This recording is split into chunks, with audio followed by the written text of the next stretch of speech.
Hello everybody, welcome to another video.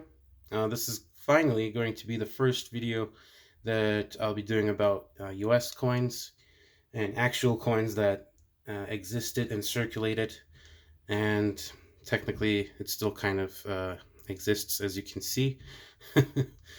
So basically, let me get right into it.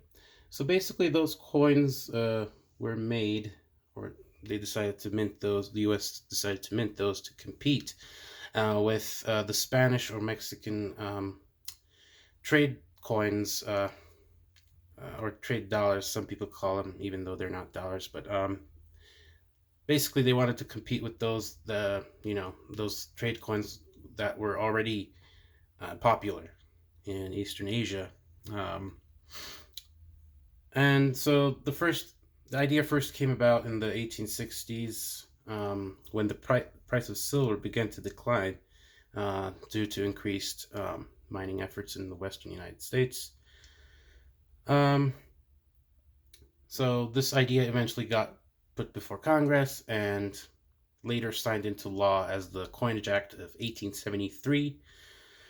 Um, so basically, those were also um, made legal tender in the United States as well, but up to $5, because those were a little heavier than the I'm gonna call it the domestic dollar coin, that circulated just in the United States, and it's slightly uh, lighter than the trade reals, pieces of eight, or other trade coins.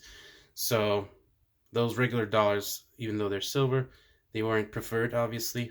So that's why they decided to make this coin, which was a little heavier than the reals, in fact, a little bit.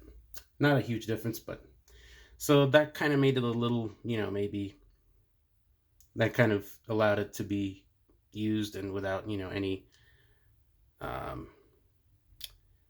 you know, um, without any problems, I guess. Um, and it was officially demonetized in 1876, but continued to circulate. And the production of the business strikes ended in 1878, which comes around which is the year of the first issue of Morgan Dollars. That's a little fact in there to squeeze it in there. Those are obviously 90% silver, 10% copper, um, and those were remonetized, by the way, with the Coinage Act of 1965. I guess you could take those to the bank and get money for it and whatnot. And I'm gonna kind of end it over there, about the info on it, the background on it. So when we look at the coin, we see Lady Liberty.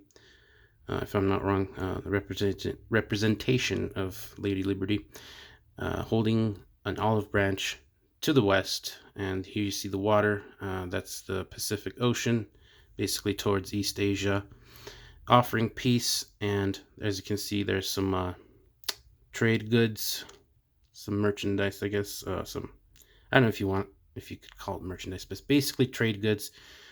There's like a package that she's sitting on, and there's some grain, and it's impossible not to notice the chop marks on it. This one's like a Chinese character, and this one's just a simple dent made with a nail or something, possibly, I guess. So those were basically kind of like their way of testing the coins to see if there's like copper inside and it's like silver clad, um, and all those, as coins were faked throughout history, like even in the ancient times. So people know to check for that kind of stuff before trading it, before accepting it, and trading it for certain goods like spices, tea, and whatnot. Um, yeah, Back then they didn't have those testing equipment, the acid test or whatnot to test silver. So this was a quick and simple way to test them. And also because it's, like I said, because it's faked throughout history, it's good to get those in those like slabbed in those slabs, basically graded. Mine is an XF45. It's not an ideal grade, but it's pretty good. I mean, you can see all the features of the coin clearly. There's no... Yeah, I'm happy with it. It's good enough for me. And when you look at the back, as you can see, there's the 420 grains and 900 fine. Basically, the 420 grains is kind of like a way of measuring or measuring the weight, and kind of explains its weight. And 900 fine basically translates to 90% silver. And then at the below the S of grains, there's another S, as you can see. That's going to be the mint mark. It's minted in San Francisco, and yeah, and if you get, some of you will notice that the style of the eagle and the stars around the rim, those are some features that the engraver or designer William Barber uses. And obviously, in fact, this one is a William Barber engraving design. Yeah. And let me show you a trade dollar here. Oh, the colonial Spanish trade coin. So this is during the colonial times, before Mexico and many of the South American countries gained their independence. So this, and then after this, the other 8 reals that those Mexico as an independent country minted, those continued to be used as trade dollars to a certain point. I forgot the date, but I'll be talking about those 8 reals in another video, and I'll talk about between what dates and until what date they were stopped being used, and etc. So those are really nice big white coins. Basically, they're almost the same size. Some 8 reals tend to be wider, which kind of makes them thinner.